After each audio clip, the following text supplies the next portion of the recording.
سورہ مائدہ میں فرمایا گیا ہے شیطان کا ہتھ کنڈا سب سے بڑا کیا ہے؟ انما یرید الشیطان ان یوقع بینکم العداوۃ والبغضاء، شیطان کا سب سے بڑا حربہ یہ ہے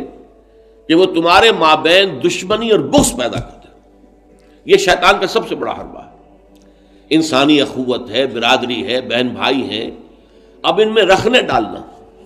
شوہر اور بیوی کے درمیان جدائی کرانا۔ یہ آتا ہے ایک حدیث کے اندر بھی کہ ایک دفعہ شیطان جو ہے اس کے بہت سے کارندے اس کے ساتھ جمع تھے، ہر ایک اپنی کارگزاریاں بتا رہا تھا، میں یہ کر کے آیا ہوں، میں یہ کر کے آیا ہوں۔ تو ایک نے کہا میں شوہر اور بیوی کے درمیان ناچاقی پیدا کر کے آ گیا ہوں۔ تو شیطان نے اسے شاباش دی کہ تم نے سب سے اچھا کام کیا۔ اس کی وجہ یہ کہ اس سے پورا خاندانی نظام مختل ہو جائے، اور جہاں خاندانی نظام جو ہے وہ خراب ہو جائے تو پھر اس معاشرے کے تباہ اور برباد ہونے میں زیادہ دیر نہیں لگتی۔ تو یہ در حقیقت شیطان کا جو حربہ ہے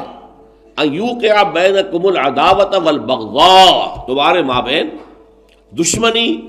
اور بغض پیدا کرنا۔ تو یہ تبذیر اس کا سب سے بڑا ذریعہ ہے۔ اب دیکھیے کہ ایک بہت سرمایہ دار بڑا شخص ہے اور اس کی بیٹی کی شادی ہو رہی ہے، تو جو کچھ ہو رہا ہے اس کو دیکھنے والے ہو سکتا ہے اس کا کوئی باورچی ہو غریب،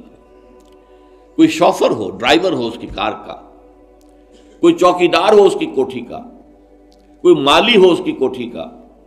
اور ان لوگوں میں سے کسی کے ہاں ہو سکتا ہے کہ بیٹی جو ہے بوڑھی ہو رہی ہو اور اس کے ہاتھ پیلے نہیں ہو سکتے، جو معاشرے میں کم سے کم جو تقاضے پیدا کر دیے گئے ہیں شادی کے لیے وہ بھی پورے کرنے کے لیے اس کے پاس پیسہ نہیں ہے۔ اب یہ سارا جو وہ دیکھے گا ریل پیل دولت کی، اور جو یہاں پر دولت لٹائی جا رہی ہے، تو اس کا نتیجہ کیا ہوگا؟ اس کے دل میں شدید احساس محرومی پیدا ہوگا، ہیوز اور ہیو ناٹس کا ایک شعور اور احساس اور ادراک پیدا ہو جائے گا۔ یہ مترفین ہیں، ہم محرومین ہیں، اور معاشرے کے اندر جب یہ احساس پیدا ہو جائے تو پھر اس معاشرے کا عطیہ پانچا ہو جاتا ہے۔ اس لیے شیطان کا جو عمل ہے کہ لوگوں میں بغض اور عداوت پیدا کر دیا جائے،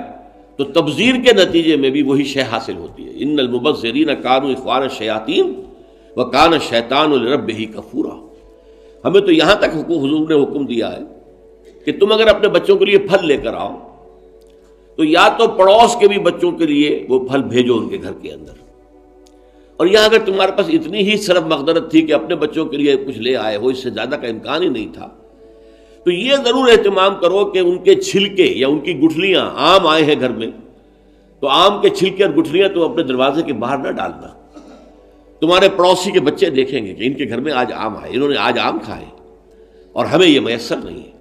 تو وہ احساس محرومی کا داغ ان کے اندر جو پیدا ہوگا وہ دلوں کو پھاڑ دینے والا ہے۔ یہ اور ہیں، ہم اور ہیں، من دیگرم تو دیگری، تم اور ہو ہم اور ہیں، ہم کوئی ایک امت کے لوگ نہیں ہیں، چاہے کتنے ہی واعظ آپ پلا دیں مسجد کے اندر کھڑے ہو کر انما المؤمنون اخوۃ،